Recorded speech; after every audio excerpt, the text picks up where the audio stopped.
வணக்கம். ஒரு செடி செழிப்பாக வளர்கிறதுக்கு அந்த செடிக்கு நம்ம வெறும் தண்ணி ஊற்றினா பத்தாது. அதுக்கு தேவையான உரங்களை நம்ம கொடுக்கும்போது மட்டும்தான். அப்படிப்பட்ட ஒரு உரம் தான் நம்ம இன்றைக்கி வாழைப்பழ கரைசல் பார்க்க போகிறோம். வாழைப்பழ கரைசலுக்கு ரெண்டு பொருள் தான் தேவை. ரொம்ப கனிஞ்ச வாழைப்பழம், நம்ம ரேட்டு கம்மியாக கிடைக்கும் கடையில் கேட்டிங்கன்னா அந்த வாழைப்பழத்தை வாங்கிக்கலாம். நாட்டு சர்க்கரை.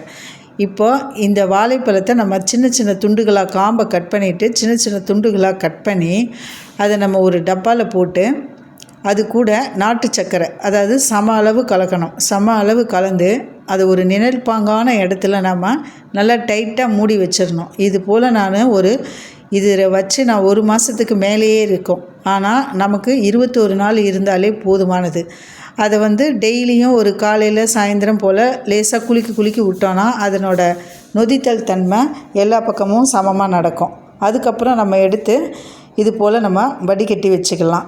நல்லா தண்ணி படக்கூடாது. தண்ணி படாமல் நம்ம நல்லா வடிகட்டி தனியாக பிரித்து எடுத்துடலாம். பிரித்து எடுத்துகிட்டு இந்த வேஸ்ட்டை நம்ம கீழே போடக்கூடாது. கீழே போடாமல் நம்ம அதையும் உரமாக எப்படி மாற்றுறது அப்படின்னு சொல்லி காமிக்கிறேன் உங்களுக்கு.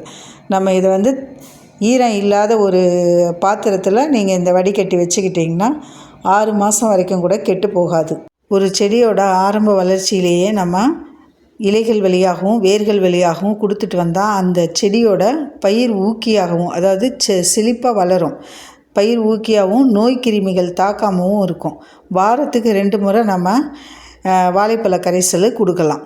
நம்ம இதை தனியாக எடுத்துகிட்டு இந்த சக்கையை மட்டும் தனியாக அதை நான் தனியாக தண்ணி ஊற்றி அலசி தனியாக சக்கையை பிழிஞ்சி எடுத்துட்டேன். இப்போ இதுலேயும் நிறைய சத்துக்கள் இருக்கும். அப்போ இது நம்ம தனியாக வேர் வழியை கொடுக்கலாம் அப்படின்னு சொல்லிட்டு இதை எடுத்து வச்சாச்சு.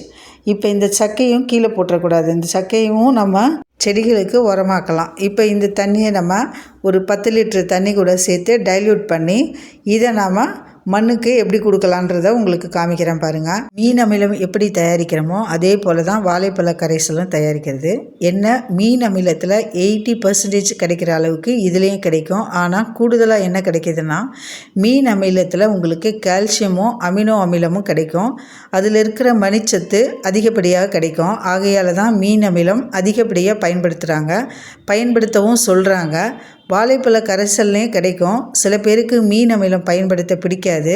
மீன் அமிலத்தில் நமக்கு 1 லிட்டருக்கு 2 ml அல்லது 1 ml கலங்க அப்படின்னு சொல்லுவாங்க. அப்படி இல்லைன்னா 5 ml கூட கலந்துக்கலாம். ஆனால் இந்த வாழைப்பழ கரைசலுக்கு நம்ம அதை விட இன்னும் கொஞ்சம் அதிகப்படியான அளவு கலந்துக்கிறது நல்லது. 5 mlலேருந்து 10 ml கூட நம்ம வாழைப்பழ கரைசல் டைல்யூட் பண்ணி நம்ம 1 லிட்டரில் டைல்யூட் பண்ணி நம்ம கலந்து கொடுக்கலாம். நம்ம இது மாதிரி மண்ணுக்கும் கொடுக்கலாம், இலைகளுக்கும் கொடுக்கலாம். இந்த வாழைப்பழ கரைசல் சக்கையை நம்ம ஒவ்வொரு தொட்டிலையும் கொஞ்சம் பல்லை எடுத்து அதில் போட்டு நம்ம மூடிட்டோம்னா அது சீக்கிரமாக மக்கிரும்.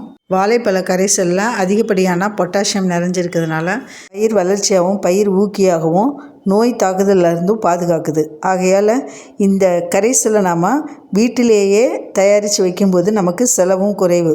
இதே போல் தான் மீன் அமிலம், முட்டை கரைசல், இது போல் இருக்க கரைசல்லாம் நம்ம வீட்டில் ரெடி பண்ணி வச்சுக்கிட்டோன்னா செலவும் மிச்சமாகும். நம்ம மாடி தோட்டத்துக்கு கை நிறைய அறுவடை கிடைக்கும்.